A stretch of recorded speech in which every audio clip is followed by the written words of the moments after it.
Let's podcast. I'm Joe Giglio. Joe Obvious still leaving me to my own devices for just one more day. So I've got Brad Fritsch, professional golfer. Brad Fritsch, Joe Giglio Golf Group, ace, ringer, unfair. There wasn't much of a ringer quality to it last year, was there? I mean, We'll try hard again next year. No, there was, though. The last time we played was the best I've ever seen you play. No. Now, it's limited sample size. That's true. But you were outstanding. You know who's also outstanding? The people at Copiers Plus. They can save your business money. Go to copiers-plus.com. Copiers Plus for all of your print and digital needs. And, of course, we're here in the beautiful Eford Studios. Brad, this is not your first time on the program, but it is your first time here downtown into our little dorm room here. Are you impressed with our setup here? Thanks to our friend Greg Hayden and Empire Properties, Empire Eats. I am. This is great. You had my friend Alex on here, I don't know, about a month or two ago. Dr. B, yeah. I'm not sure where he would have fit.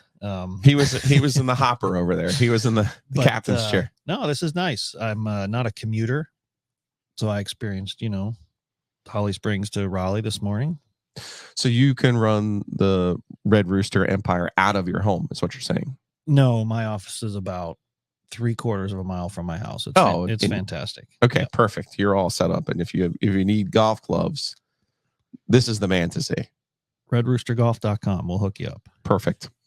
Speaking of being hooked up, and I'm going to approach this subject with my eyes fully wide open of the irony that I'm about to present, because everyone knows how I feel about gambling. I enjoy it. I partake in it. No. I used to drive to Virginia. I used to have to call people in other states to place bets for me. Yes, I have gambled illegally before. Yes, I think that's all pretty clear at this point.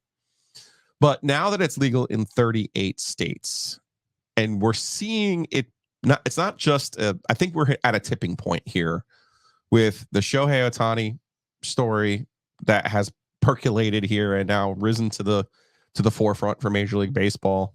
With NBA players both speaking out about how they're being treated by fans. And I'll play the clip from Tyrese Haliburton for the Pacers, who's having an outstanding season, but sometimes you can get lost a little bit in the sauce. And as a professional golfer, I'm sure you've had some exposure to people who were either gambling for or against you in tournaments. Maybe there might have been a Tiger Eldrick Woods in a group with yours or in front of you that you might have been like, uh-oh, they're definitely not rooting for me.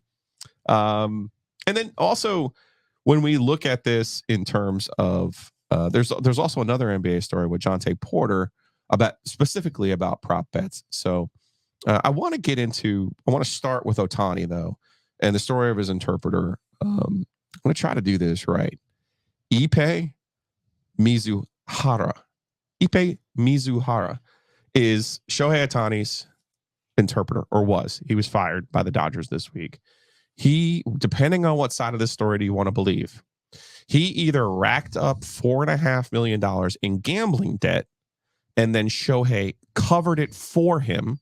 Cover it, meaning paid for it, or racked up $4.5 million in gambling debt and stole $4.5 million from Shohei. The story is varied right now because initially ESPN had reported there was an LA-based bookie who had been taking bets and had assumed they were from Ohtani because Ohtani was the one paying him off. Well, turned out it was really from Mitsuhara. Initially, ESPN reports Mitsuhara in a grand tradition, the noble tradition of Japanese culture of literally falling on your sword, and kamikaze divers, bombers, seemingly looked like he was taking one for the team, coming clean and saying, raising his hand loud and proud. I'm the one who lost all the money, and Shohei's the one who gave me the money to cover the debts. Then ESPN was ready to run this story, and then Ohtani's legal team was like, hold up, time out. This has now been reported to the authorities. He stole from us. This is a case of theft. And now, spinning it a little bit more forward, ESPN is trying to figure out Okay, you said you reported it to the authorities, but no one here is saying that you have. So you got the FBI involved, you got Homeland Security involved, you got a little bit of everybody involved on this one, Brad. And I think it was inevitable that we were going to see something like this, and no one's accusing Ohtani of a Pete Rose and gambling on the Angels. And if he was somewhat of a sucker if he was betting on his team the way that Pete Rose was, because they were terrible. But do you think with the proliferation of gambling in the way that it was, that we were headed towards something like this with a major star like Ohtani? Oh, of course. Absolutely. And I don't know if it's ironic or prophetic or whatever, that it's basically the most marketable baseball player in the world, drawing so much interest from North America and outside of North America. I will say one thing before we go into the Ohtani thing. You'd be shocked how many millionaires give access to other people to their accounts. You would be. Whether it's managers, financial guys, whatever the case may be. There are guys who want to do nothing but focus on their craft. So I know golf, right? You'd be amazed how many millionaire golfers have no idea what's going on with their money, with their own money. Okay. And you've seen, and to be fair here with Mitsuhara, this is like one of his best friends. You gotta think he won the lottery to begin with, to be the one person Ohtani's camp chose to come over with him. Right. And really, he's more than an interpreter. If you read up a little bit, like he's the one, explaining scouting reports to him and translating the coaches and what his teammates. And so he's on his schedule. He's more of like a life coach for this guy. Right. And to your point, would have some sort of power of attorney or access to his bank accounts. I have grand confidence in the fact that he most likely had access to whatever he needed to. Not to say that he stole the money. Maybe Ohtani did cover it for him, knowingly. But I just wanted to throw it out there first. Like, guys don't want to have to deal with the details. When you're that good at something, there's a reason. It's because you're singularly focused on that. And there's a reason why so many pro athletes, ex and current, lose a ton of money in various investments, because they let guys do with their money what they think is the best idea, not what the player thinks is the best idea. So, before we get started on that and why it was inevitable, I thought I'd throw that out there. Yeah. Is it inevitable? Of course it is. Like gambling, like any other vice, is an addiction, right? So it'll come for interpreters, it'll come for players. And just the NBA story out this week that you referenced was, it is inevitable. And, it reminds me of the whole, I can't remember who it was, at Boston College, Henry Hill and Goodfellas and all that. It just reminded me a little bit of that, guys throwing games, and then the movie, Blue Chips, stuff like that.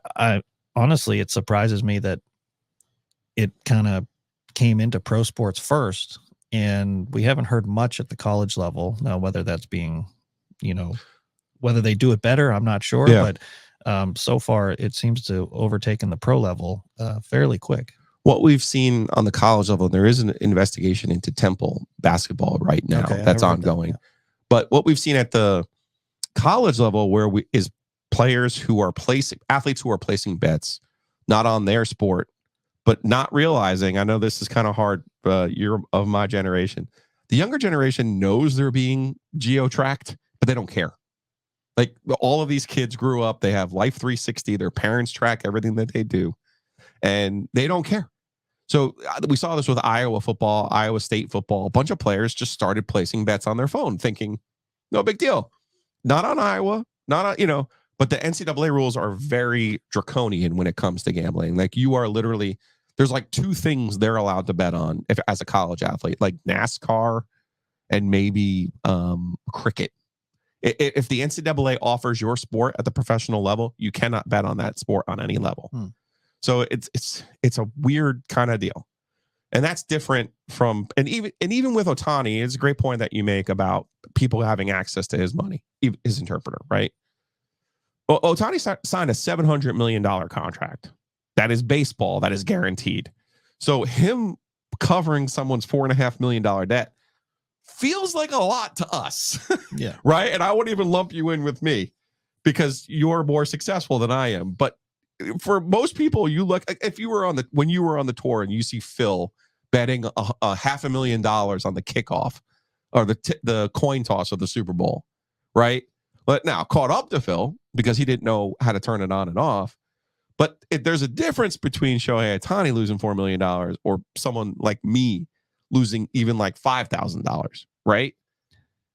There is, for sure. I mean, obviously it's percentage based and it's all relative like anything. But I will say that if he had to cover that, I'm sure it's a little bit different in his mind than him losing it himself and having to pay it off. I was going to say, now, is there a difference in your mind between Ohtani? Let's just say Ohtani was a big Lakers fan, and it turns out he was placing all these bets, and he lost $4 million on the Lakers and the Rams and anything other. If it comes out that he was gambling on something other than Major League Baseball, should we have a problem with this? I don't think so. I don't think so either. I don't think so. I think that's where we should be advanced to. I guess the line in the sand gets drawn when someone is betting way too much, relatively speaking, and impacting their financial bottom line, and all of a sudden they need to make ends meet. They need to compromise their competitive integrity. Right. However, now that everything is legal that you can bet on, like it used to be, the mob will do it. You know, they'll come after you. They'll make you, they'll break your kneecaps or you have to throw a game. Now it's no, you just pay your DraftKings account. Right. Yeah. Exactly. So I don't know where that pressure would come from other than financial based, I need to cover this, but it's all upfront money now, right? Yeah. On these websites. You have to have the money to gamble in. Right. So that's kind of one of the benefits, if you will, of legal gambling.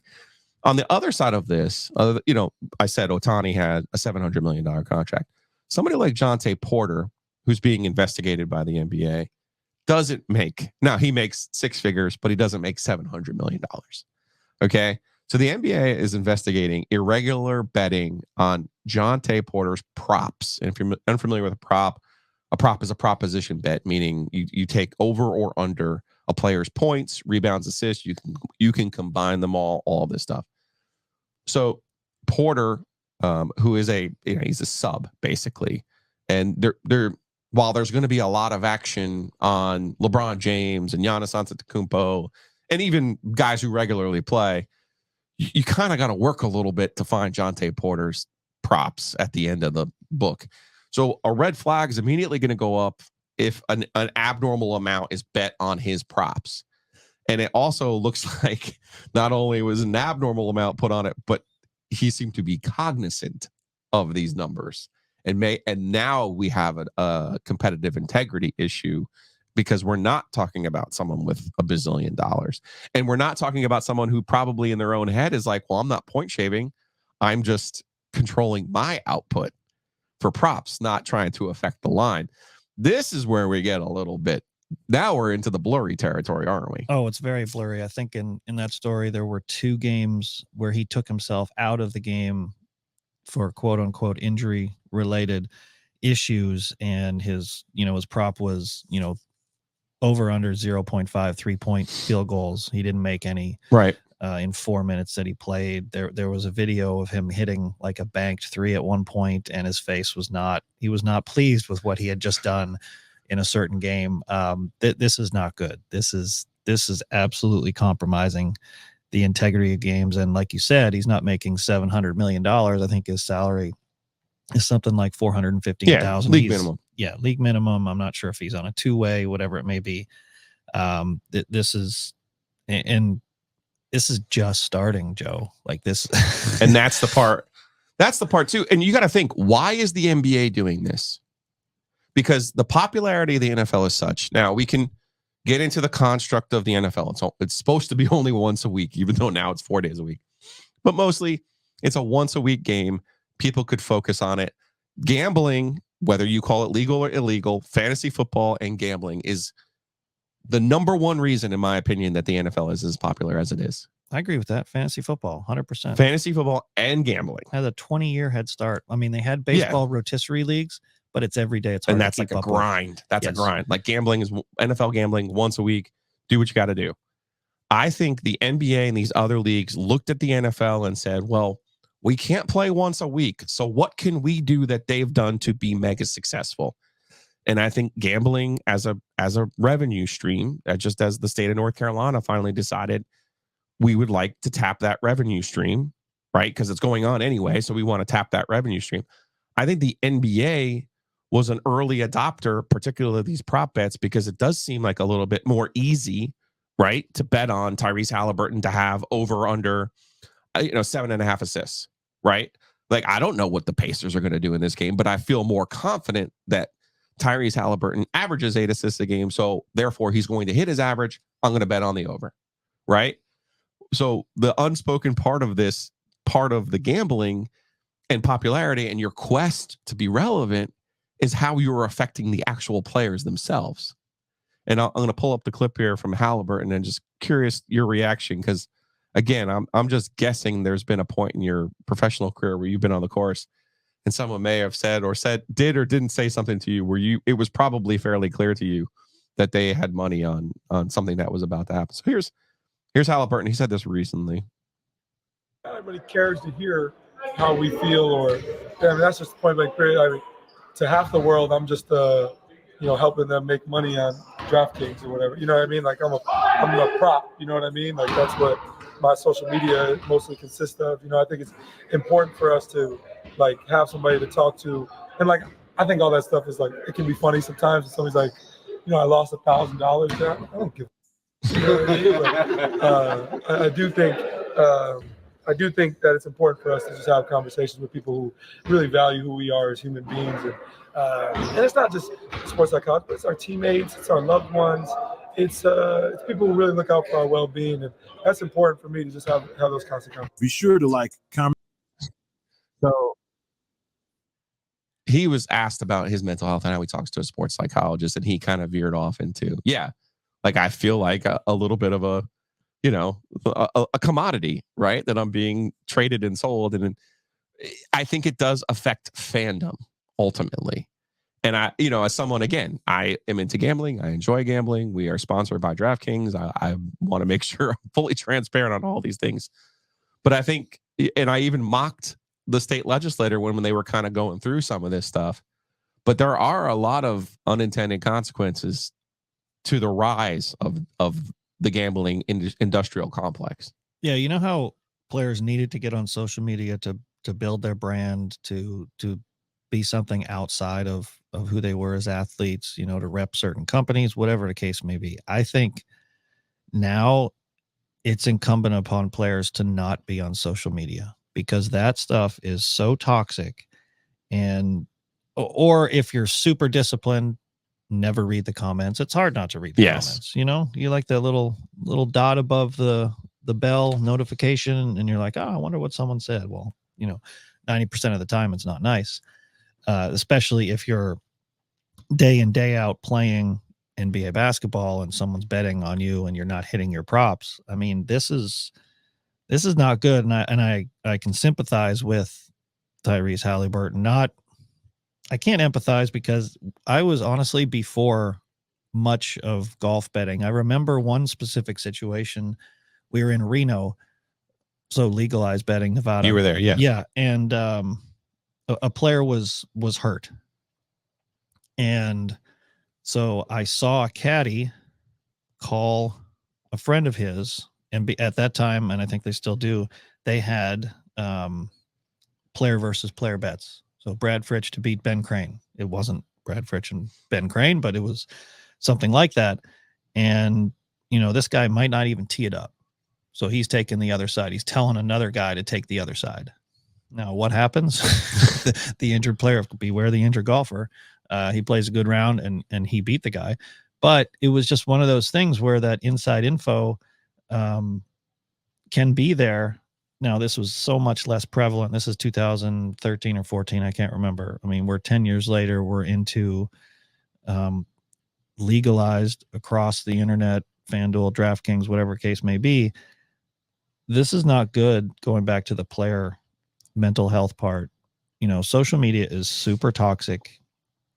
And for a player to be answering for his play, not to his coach, not to his other teammates, but to thousands of fans who are disappointed that he got 8 rebounds instead of 9. It's I had a guy last night on a group text. He goes, Larry Nance, you'd think playing 20 minutes, you could hit one statistical. He had like 1 rebound in 20 minutes. Everything else was 0, 0, 0, 0, 0. And I'm like, you must have had Larry Nance in prop bets. He said, I did. I'm going to give some free gambling advice because I see this and I've tried to explain this to my sister who's new to gambling. You get the free bonus bets and all this other stuff because they offer prepackaged parlays. Now, parlays, we should probably go back a half step. Props, people aren't just taking straight props. They're putting like 8 props in a parlay. You put $10 on it, you win $10,000 or whatever the hell the payout is, right? So it's not like a straight bet. Like I'm old school. I make mostly straight bets. I parlays are there for a reason because the odds are super high for a reason. They're really hard to win. Now, what's even more, what your alarm bell should be going off even more is when you see prepackaged parlays and they're all over. DJ Burns over, DJ Horn's threes over, LeBron James's points over, because there's an old saying, pros take the points. And in props, I literally have one friend who is a professional gambler. He made a whole year's worth of salary taking Kobe Bryant in his last 2 or 3 years under consistently every single time because the public sees a number and they go, it's going over. It's going over. So when you see these prepackaged parlays and they're all over, the tiny print might as well just say sucker on it. And even if you hit them, even if you hit 1 or 2, you're like, oh, no, I hit it. There's a reason they only offer over because the public thinks over when really you should be taking the under. So that's my little bit of gambling advice today. And also parlays, man. Yep. You get this younger generation is totally into the idea of a scratch off and not just let's go try to win, grind, 10, 12 separate bets. So, all right. Speaking of golf, speaking of gambling, let's talk a little bit about, I want to talk a little bit about what's going on with professional golf. But first, I have to make sure everyone knows the best way to get their house clean with housekeeping.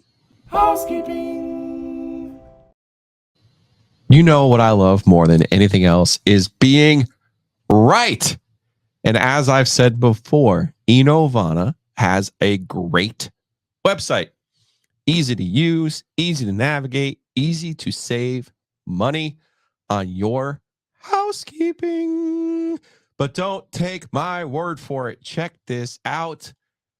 I love it when our OG audience reaches out to our sponsors and say, hey, heard about you on the OG. Hey, your service is great. So here is from Enovana's website.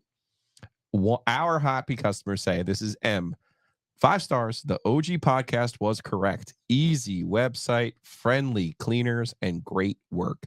I appreciate Enovana for helping with my spring cleaning. Yes, that's what it's all about. So do yourself a favor. Go to enovana.com. Find out for yourself. Get that spring cleaning done. Save yourself some money and make yourself happy and make us happy in the process. So check them out at enovana.com. Other housekeeping items to get to. We still have coasters. Yep, those are $10. $10 for sale. You can reach out to me on the Twitters, Giglio_OG. My DMs are open. $10 on Venmo, and we'll move this thing along. The mugs are sold out. So great work to everyone. Thank you for supporting us in the ways that you do. Other ways that you can support us: Breaking Tea. If you look here in the description, you'll see a link to our merchandise collection at Breaking Tea. Jamie, Macho Man, and his crew do such a great job. They've got all kinds of state stuff right now, obviously celebrating their ACC championship and their run to the Sweet 16. DJ Burns is becoming the star of this NCAA tournament. So check out all the great things that they have. But in particular, if you hit that OVS and Giglio collection, you can help us and get yourself some great swag in the process. And finally, Our birthday is coming up. May 3rd, 1 year. You said we couldn't do it, or maybe you did, but we're here in part because of the way that you guys support our sponsors the way that you do. Can't thank you enough for that. So let us buy you a beer. Come on over. Come to Shady's in downtown Garner, Friday, May 3rd, and we will celebrate. We'll have food trucks there thanks to our friends over at Breeze Through, and we will have all kinds of ways to celebrate our year. And just thank you guys for being there for us. We really appreciate you. We can't do this without you.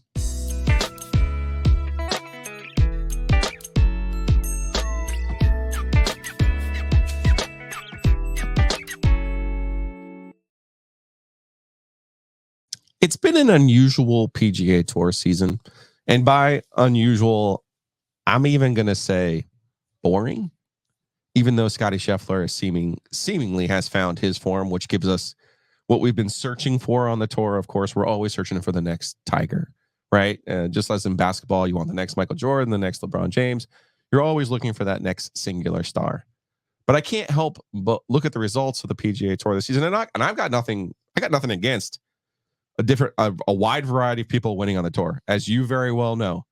The difference between player number 2 and player number 222 is one putt that lips out, one bounce that doesn't come off of the fringe the right way, landing in a divot on one of your drives. Like it's minimal, the difference between these guys. Minimal. Peter Malnati being able to drop from that sprinkler head and drop it on the fringe, which was completely legal, easy 2-putt rather than a pretty tough up and down because of how bad the lie was. Yeah, it comes down to luck sometimes. It does. And you mentioned Malnati. He won this past week. We have got Austin Eckroat, Jake Knapp, Matthew Pavon, Nick Dunlap, Grayson Murray, Chris Kirk. Chris Kirk, obviously a little bit more of an established name there, but these are some of the winners this year. Names I didn't mention: John Rahm, Cameron Smith, Joaquin Niemann, who should be one of these rising stars in golf, but is kind of gone. Harold Varner, somebody local here who has an appeal. These are all guys that are on the LIV Tour. And these are all guys obviously not participating in PGA Tour events. I think it was most obvious at the Players, right? You're watching the Players, and Scottie Scheffler does really well at TPC courses. Maybe he wins it anyway if everybody's there. But I would have liked to have seen him go against Cameron Smith. I would have liked to have seen the young Argentine Niemann, take a look at that thing. So we're going to get this in 2 weeks at the Masters for the most part. There's still going to be some LIV guys who aren't there, and they did give a special exemption to Niemann, who's just been blistering hot on the LIV Tour for whatever that's worth. But you and I will be in Pinehurst in June, and we're definitely getting everybody there. So I'm definitely looking forward to that. But just the state of the PGA Tour, what is your kind of interpretation of it? It feels like it just feels different this year for some reason, and I know it's not just losing Rahm to the LIV this year. No, it's the slow bleed of guys, of top players to LIV. It's guys who were supposed to be stalwarts who stayed, like Spieth and Thomas, and some of them might have their stuff wrapped up in other things like the PGA Tour policy board and trying to figure out the long-term direction of the PGA Tour. And like we talked about before, guys want to be singular in their focus, and right now they're not. And so a guy like Spieth or McIlroy, who's had good rounds but not great tournaments, their head's in a different spot, I think. And a guy like Scheffler, who we were talking off the show about how he doesn't say much. He doesn't have social media. He rarely comments about the PGA Tour and LIV. He did a little bit, I think, a couple weeks ago, but he's very down to earth and singularly focused. And you could see it at Bay Hill and the Players, where he's kind of he's getting his swagger back at the exact right time. Now it's really hard to win 3 in a row. I don't think he's playing before the Masters. He might be, I'm not sure, but it will be good to see everyone together again. I was at the Masters last year, and the vibe this year might be a little more or a little less contentious, I'd say, because they were definitely in that early part of, us versus them. And I think now you can kind of see some sort of resolution tracking, maybe. And so guys are a little less inclined to. Well, Rory has toned down his rhetoric, and I think that's kind of where I think you see some of the PGA players taking their cue from. Yeah. Can you imagine if he goes over and takes the payday in lieu of seeing maybe a resolution, and he takes all that money? Can you imagine the hypocrisy of that? That'd be wild. Well, Rahm was an outspoken critic of LIV and took the money. I mean, I'm past the point of blaming people for doing what they're doing. I am curious, though, as someone who has more information about this than the normal person, the American basically based investments, does that stave off what looks like to be some sort of compromise between these two groups that I hope we ultimately get to? Or do you think this is going to keep dragging out?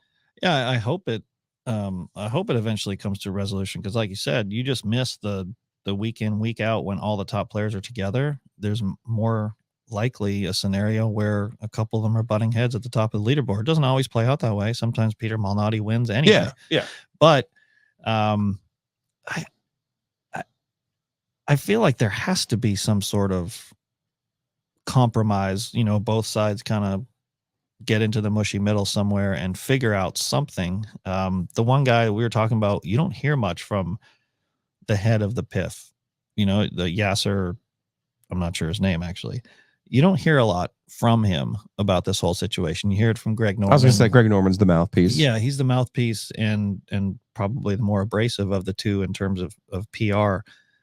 I don't know. I'd be fascinated to know what went on at that meeting in the Bahamas last week, and just to see what kind of things were talked about, because there's no doubt that I would say both parties want all the players together.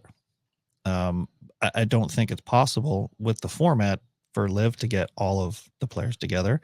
They certainly have the money to do it, but then I do see a scenario where the PGA Tour and the LIV Tour kind of come together and figure out, maybe they're a part of the signature events. Maybe they're a part of, maybe they meld together completely. I don't know. It's very, if you got a bunch of players in the room one-on-one and you ask them, like, do you want to go to Singapore? Dustin Johnson doesn't want to go to Singapore. Right. Like, he'd rather be in the US. There's a ton of players who don't want to do all this travel, but for $250 million, that's what the money's for. I'll do whatever you want me to do. I do wonder, though, is there a compromise where there's one LIV event a month? Whoever wants to be in it is in it.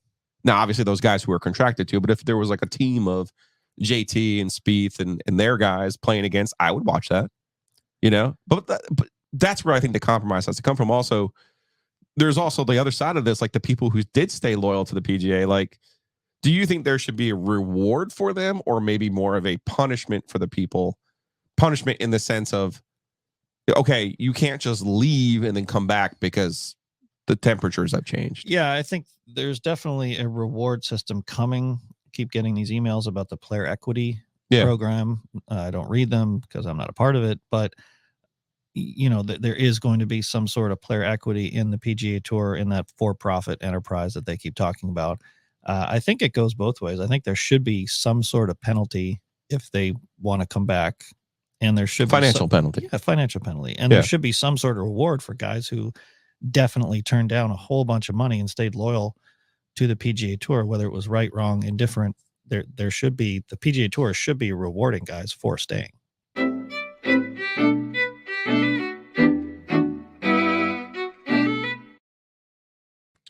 If you're looking to save money on your home, auto insurance, pet insurance, life insurance, pick an insurance. Pick a way to save. Best thing to do, have a conversation with Matt Davis over in Garner. Matt Davis and State Farm over in Garner. It's insuregarner.com. Best thing to do, though, give them a call. They're going to answer. Nicole and everyone in the office, they're going to answer. They're going to have a conversation with you. And you could be like Troy, one of our listeners who saved 40%. So you don't know what you don't know, and the best way to save is by having a conversation. Give them a call, 919-779-8277. And let's stay in Garner, because right now the housing market is hot in Garner. It's hot on the way into downtown Raleigh. The best way to get into that new construction and with those builders is with Hometown Realty. So do yourself a favor. Go to myhtr.com. That's myhtr.com. You can buy, sell, calculate at myhtr.com. You can also figure out the best way to make money when you're selling your house. I know we have a tendency to think that we can do things ourselves and do them just as good. Don't delude yourself, and don't cost yourself money. Go with the experts. Go with myhtr.com. And I mentioned our birthday will be at Shady's in downtown Garner. That's Josh Whitaker and Hamer. Josh Whitaker, Joe Hamer, attorneys at law. All of your legal needs, whether family law needs, whether it's contract needs, whether you're selling a business, closing on a home, maybe you have some stray reckless driving tickets that can be reduced with the great help of Josh's team at Whitaker and Hamer. So they have a great URL. It's wh.lawyer. That's wh.lawyer. So go check them out for all of your legal needs. And we appreciate Josh and Joe for supporting us here at the OG. 100% right, Joe. Okay. All right, we're obviously knee-deep in basketball mode, but next week, NC State has their spring football game, and they'll have a special guest. He'll be back, 1986 ACC Player of the Year, former Wolfpack quarterback, the Wolfpack great, Erik Kramer. And Erik, I'm glad you're going to be back in Raleigh for the spring game, and I'm glad you're going to have a chance to talk to some people about, not only your life story, but mental health and the importance of mental health, and really just kind of, to use a football analogy, tackling this thing head on, because, I feel like we spend too much time trying to hide from certain subjects, and instead of trying to embrace them, which is really what you've tried to do here in the second act of your life. Yeah, it's a great way to couch that. And I think that, I get the analogy or the football reference of tackling something, but it's almost like tackling is sort of a combative term, where I would more couch it as just setting the stage to kind of openly talk about it in such a way that it's non-threatening. I mean, you wouldn't have to tackle talking about a broken leg, would you? And so it's just, these are kind of common everyday things that people go through that just need a stage for it to be okay to talk about it. It's nothing more complicated than that. And as you mentioned, I have tackled or dealt with depression at various stages in life, and have dealt with certain heartaches that not everybody does, I should say. Some people do. Losing a son and both of my parents, and just, there's been some tough times along with some very good times. And so being able to, communicate that, first writing this book and having it released this past November, called The Ultimate Comeback: Surviving a Suicide Attempt, Conquering Depression, and Living with a Purpose. I tried to take my own life, and fortunately I was unsuccessful. And since that time of recovering, which took quite a while, I feel back better now than ever. Yeah, for those watching on YouTube, I have the link there for the Amazon for the book, The Ultimate Comeback: Surviving a Suicide Attempt, Conquering Depression, and Living with a Purpose. That's by Erik Kramer. And Erik, I had the privilege of talking to you when Detroit, the Lions, one of your former teams, was going through a playoff run. And now I'm talking to you when NC State's going through an NCAA basketball tournament run. So yeah, maybe there's some good luck here. Maybe your mojo's is moving here, man. These are all good things. I love it. I had never heard of NC State until 1983. Okay. And so they obviously it was probably at that time, basketball wise, the greatest Cinderella story of all time. A guy that I got reunited with, that I went to high school with, Rich Lamas, he's the one that let me know they even made the tournament, or that they won the tournament. And then also he in his mind, that's when March Madness became March Madness. Yes. And so the fact that this is almost like a recurrence of that is it's awesome. And so they beat Oakland University last week. And the interesting thing to me is Oakland is right down the street from Pontiac. I mean, Oakland University is like the school that's right down the street. And it's just a great story that, Bill Keenest, who was the media relations director there for years and just retired last year, his son, Billy, is a head football coach and a math teacher at, I can't remember the school, but Trey Townsend was a student of his in his math class. So the star player for Oakland. Yeah. Which he told me was, at the time, they're having not mentioned this Golke guy, and then what a magical thing that was. So to beat Kentucky, and then for NC State, it's funny how when you mention that, well, I'm now mentioning it, but like it was a close game. If NC State could have gone 50% from inside of 8 feet, that would have been a blowout, because there was no such thing as an offensive rebound for Oakland. Either it went in or it was NC State's ball. And I just think the way they're playing defense and rebounding, and DJ Burns is like the second coming of Charles Barkley in college. It's amazing to watch. You have an amazing story, and I'm going to put the link here in the YouTube section where you can see our full conversation from January. Goes into a little bit more detail about everything. Don't want to give it all away because you're going to be here. You're going to be in Raleigh. You're going to have a chance at the Raleigh Times on Friday, April 5th, to read some from the book, to talk to some of the NC State fans who'll come out and see you looking like 3:00 right now, our time, because you're out in California. So I'm looking forward to that. Tim Peeler, one of your contemporaries there from NC State historian, will be there for you that day too. So I know you're going to be busy when you're here in Raleigh. Again, the name of the book is The Ultimate Comeback: Surviving Suicide Attempt, Conquering Depression, and Living with a Purpose, and living with a purpose. So you're going to be doing that when you're here for the spring game. I'm curious, Erik, when you come back and see some of your former teammates, do they know how to react? Do they just embrace you? Do you have to try to just say hey to them, like, because you're a little bit older? Do you have to just say to them like, hey, this is a real thing, this is a real topic, and I want to help people? So how has their reaction kind of been? There's the reaction has just been 100% positive. And it's amazing that people that I've known my whole life, like my aunt, for instance, she learned some things about me that she didn't know, or about her sister, my mom, that she didn't know. And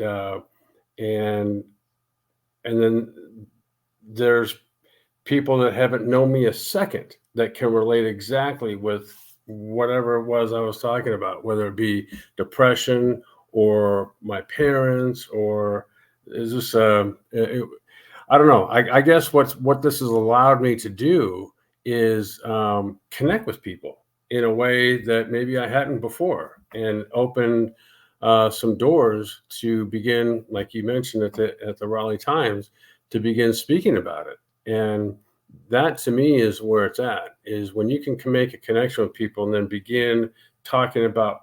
So when it comes to depression, there's a program that it's a nonprofit. It hasn't kicked off the ground. We're looking for a sponsor, and we'll be good getting one. But it's basically, we're going to have some after school kids, 4th, 5th, and 6th graders, one elementary, one middle school, and start out talking about, what characteristics in a person would you want to be? Now we're talking, 9, 10, 11 years old. And those characteristics could be things like kindness, compassion, you telling the truth, whatever it is. And those things can be acted out. And so, and then the idea is that you would build a home team, right? And so, well, then how do you approach someone like that? Well, that too can be acted out. And so you run into things like bullying and other things. And there's a way to, act all those things out. And if you consider that you get on the proactive side of this, before depression ever strikes, you involve not just the one child, but their whole family. And then I think you got something. And so that's just one of a couple things that I'm working on that I think people will embrace and want to get behind. It's an inspiring read. It's an inspiring story. And Erik has a powerful message. I would encourage you to read the book before he gets here, and then maybe buy one when you get here, and you can have it signed by Erik Kramer. He'll be here in Raleigh, downtown at the Raleigh Times. It's Friday, April 5th. It's the day before the NC State spring game. It'll be Erik Kramer, Tim Peeler, talking a little bit about his book, talking about the importance of mental health. And I'm sure you could twist a Dick Sheridan and an NC State 86 turnaround story, because you guys had an amazing turnaround from 85. No doubt. In fact, I got my little, hold on, let me stand up here. Got your diamonds on. I see it. Yeah, I got the diamond NCS on there. And I'd say for about the last 3 or 4 years, former teammate of ours, Brock Miller, who lives over in the Myrtle Beach area, we now get together. If you've got a significant other, bring them. And there was 14 years, there was this diamond associated with NC State. And we've had the best time. Coach Caldwell's come last year. And talk about a storyteller, Coach Caldwell. It was like a 2-day affair of a stand-up routine, like a country bumpkin stand-up routine. It was, if you haven't met him, that dude is amazing. And so we tried to make it where Bobby Purcell could get there too, although last year he had something going on with his eye. And but it's just a fun couple of days, watching some football games and hanging out a little bit. Well, Erik, looking forward to seeing you next week here in Raleigh. Again, the name of the book, The Ultimate Comeback. Check it out on Amazon. And you can also see him at the Raleigh Times in person on Friday, April 5th, before that spring game. Erik, so happy that you're able to share not only your story and the message of mental health, but also to get back and reconnect with the NC State community. You'll always be a Wolfpacker. I appreciate it. Thanks, Joe. Thanks for the opportunity. You got it.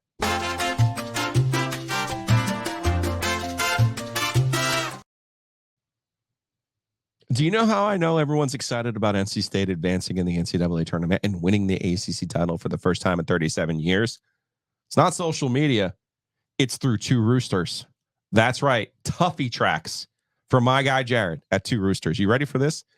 Tuffy Tracks will be in their stores at least until Friday, but you got to hurry up because they sold out on Sunday and they've gone through 200 gallons. I'm not making this up. 200 gallons of Tuffy Tracks. Are you kidding me? People are pumped up about the Wolfpack and about Two Roosters ice cream. Go find out for yourself. Over off a person, lead mine, or at the OG Epicenter on Lake Boone. Two Roosters, tworoosters.com. They're also in the arena, PNC Arena, on the main concourse. Get the Sunday in a helmet. You can get the Stormy Tracks at the arena. That's the #1 seller over there. But yes, Tuffy Tracks, 200 gallons in a week. That's amazing. You know what that says to me? That's some really good ice cream. Go check them out for yourself or check them out on tworoosters.com. Yesterday, I asked for the double play at the Lake Boone Shopping Center of the Butcher's Market and Two Roosters. I want to go backwards today. I'm going to eat ice cream first. Why not? Dessert first. Then go over to the Butcher's Market. Get yourself the signature chicken breast. Unbelievable. Get yourself the signature steak tips. Delicious. Maybe you need some homemade bacon, their own sausage, their own hot dogs. The hot dogs are off the charts. Everything, whether it's prepared food, whether it's just getting meat for you to take home and grill, whether it's a sandwich, the steak and cheese sandwich, still undefeated. Check them out. It's thebutchersmarkets.com.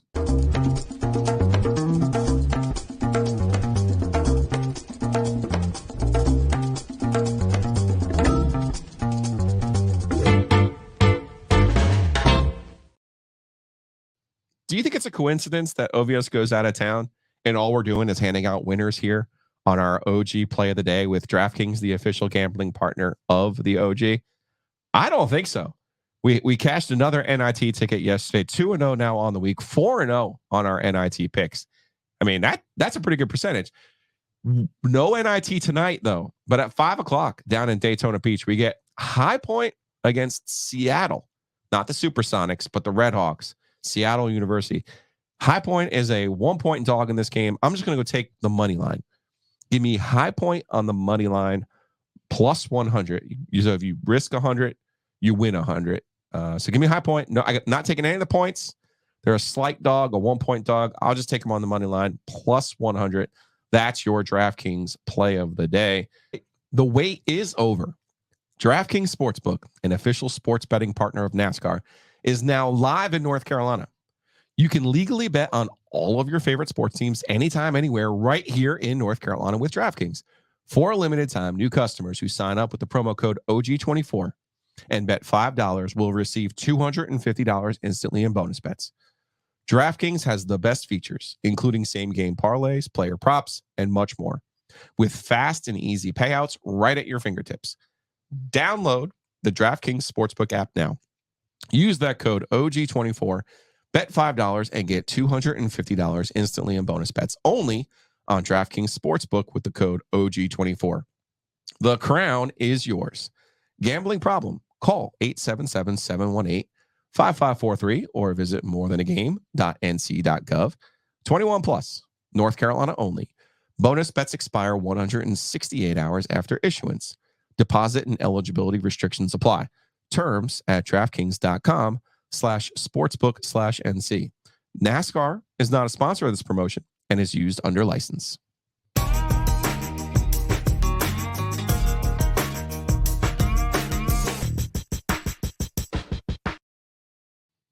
Normally, I thank Adam over at Breeze Through for taking care of us with everything, right? Ethernet cords, whether it's a food truck for the birthday, you name it, all of the things that we need when we go over to PNC Arena and do events, right? Adam and Breeze Through, they have you covered. That's for sure. But this week, without Joe Ovias, if I did not have the dark roast coffee, I would not have been able to hold down the fort. I'm not kidding. The dark roast coffee, it's the best coffee in town. And even better, they got 17 locations throughout the state. Find one near you, whether it's the McDee's through, the Taj McBreeze through in Cary, or whether it's on Pool Road where I stop on the way into downtown, or the home base there on Edwards Mill and Trinity. Check them out. Breeze Through. The Breeze Through crew has you covered wherever the road takes you. The second it got warmer, the ants decided to come back. You got to get rid of those things, man. Maybe there's mice in the attic. Get rid of them too. Moisture under your house, control that. Go to bugsbite.com and see all of the ways Mosquito Authority and Pest Authority can protect your home. Mosquito Authority, Pest Authority, right? Bugs, mice, you name it, moisture under the house. You don't want mold and mildew, I promise. So go to bugsbite.com because Hayes Lancaster believes in saving you money, but he doesn't believe in contracts. So you can get the best deal. Bundle and get the best deal, whether it's ants, termites, mice, moisture, you name it. They've got all the ways to protect your home covered. So go check them out. Punch in that zip code. It's bugsbite.com. Hey, Joe, who's got the best vintage throwback swag? Easy, man. Home Field Apparel. Go to homefieldapparel.com. Use that promo code. If you haven't already, use that promo code. What are you waiting for? OG23. You'll save 15% on your initial purchase. If you've already used that code, you've probably already received some offers from Home Field for follow-up purchases. But for those first timers, OG23, save 15%. They got great Carolina stuff. They've got great state stuff. They've got great Duke stuff. And the Deeks, don't forget the Deeks. Don't forget. Go to homefieldapparel.com. Use that promo code OG23 and save 15% on your initial purchase.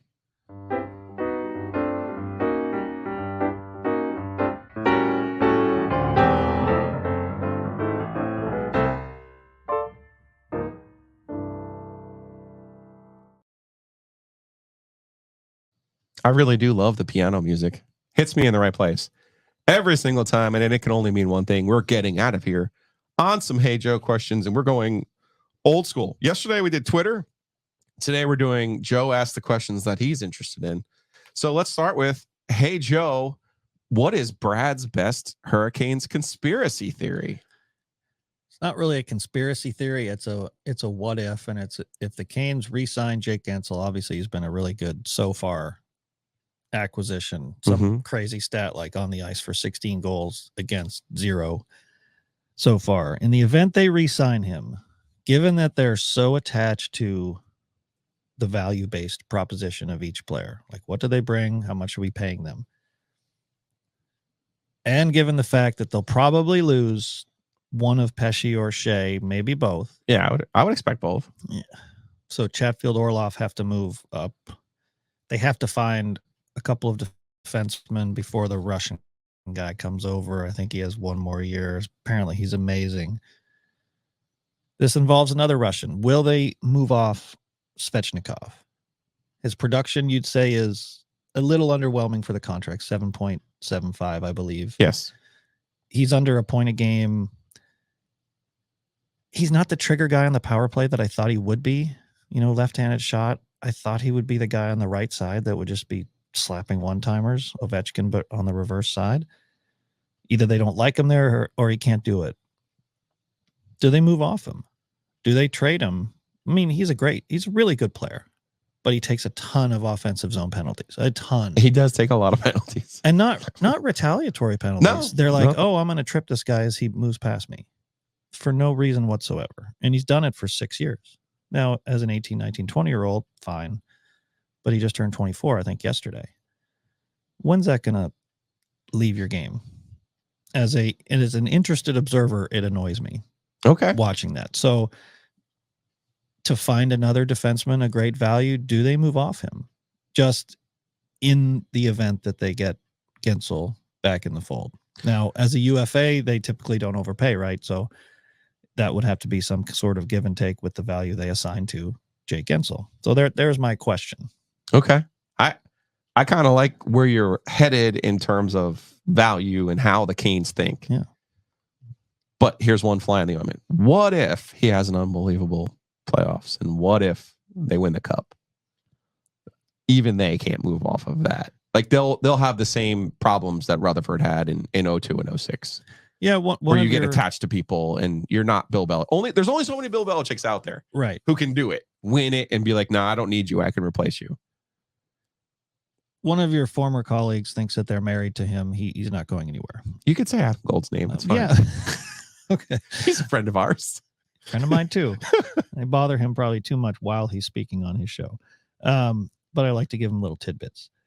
No, again, this has nothing to do with not liking him or thinking he's a poor player. He's a really good player. But again, it was something that I thought of when I saw Gensel make this great bumper pass to, I think it was Jarvis for a power play goal a couple nights ago. I'm like, oh, where's Svechnikov? That's the guy. Yeah. Like, where is he? He should be on the ice. Yeah. But he's not. So that's just something I kind of thought about the other day, and just the way they operate's different than pretty much any other team in the league.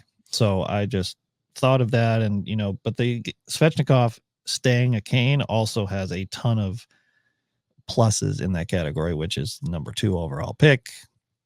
The rapport he has with Aho.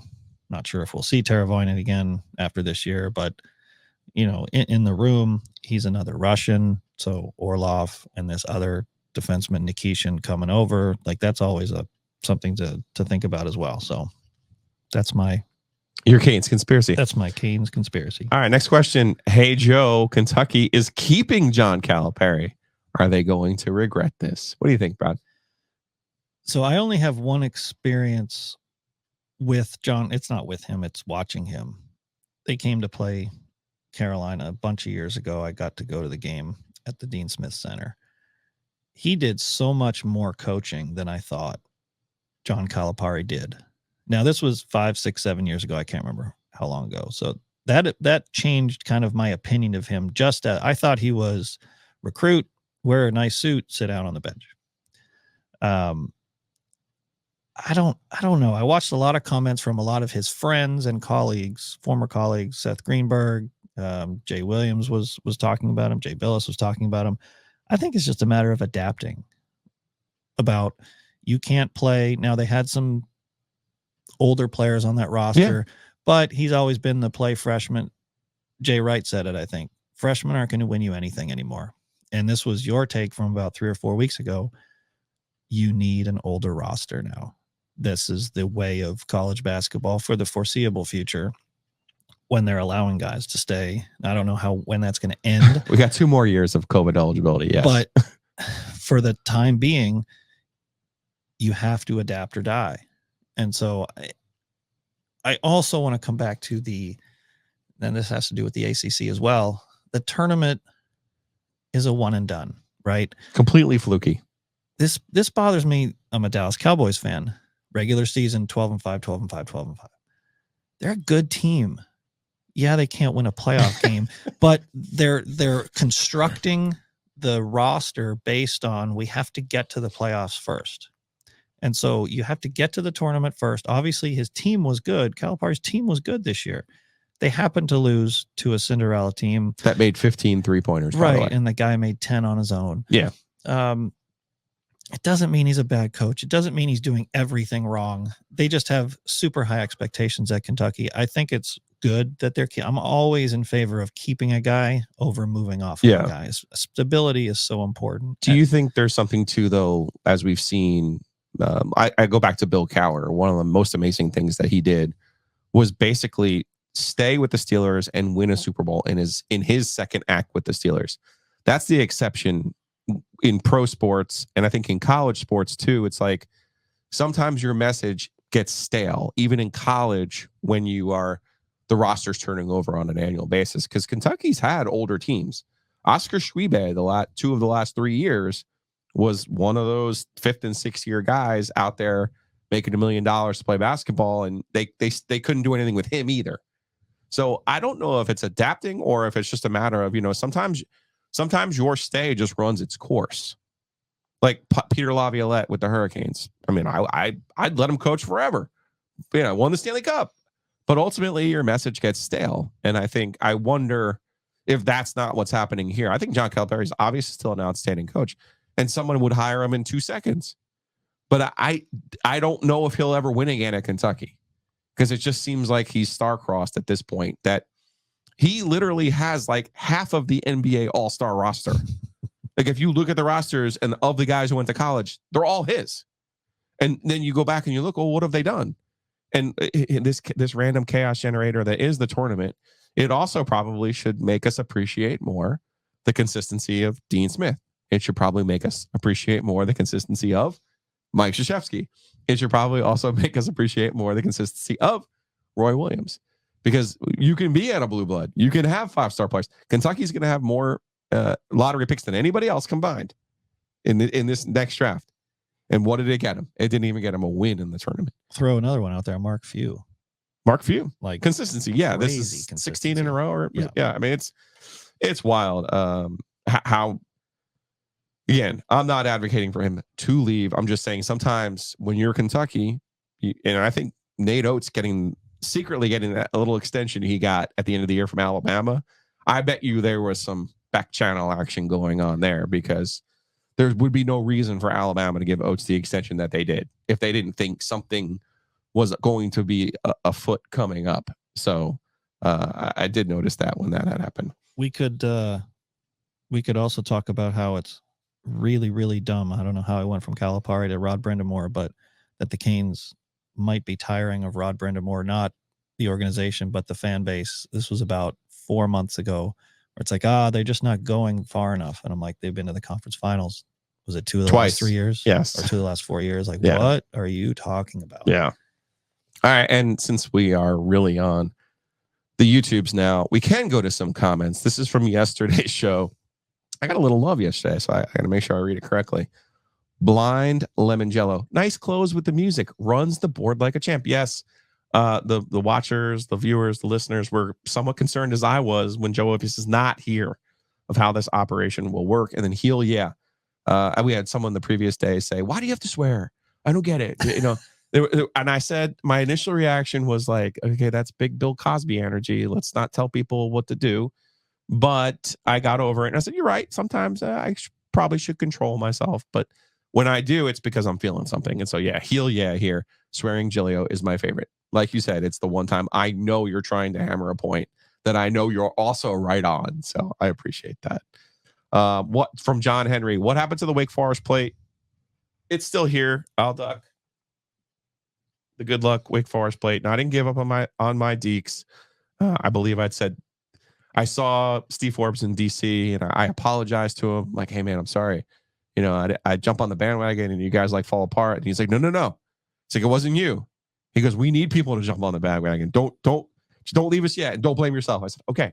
So I felt absolved from that. So that's some of that NC State shit that followed the Demon Deacons. Right. It has been to me. It has been assigned to me. So yes, the Wake Forest plate still here.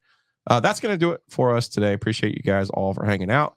If you haven't already, hit that button, subscribe, like, do all those good things. Apple, Spotify, rate 5 stars only, positive vibes only.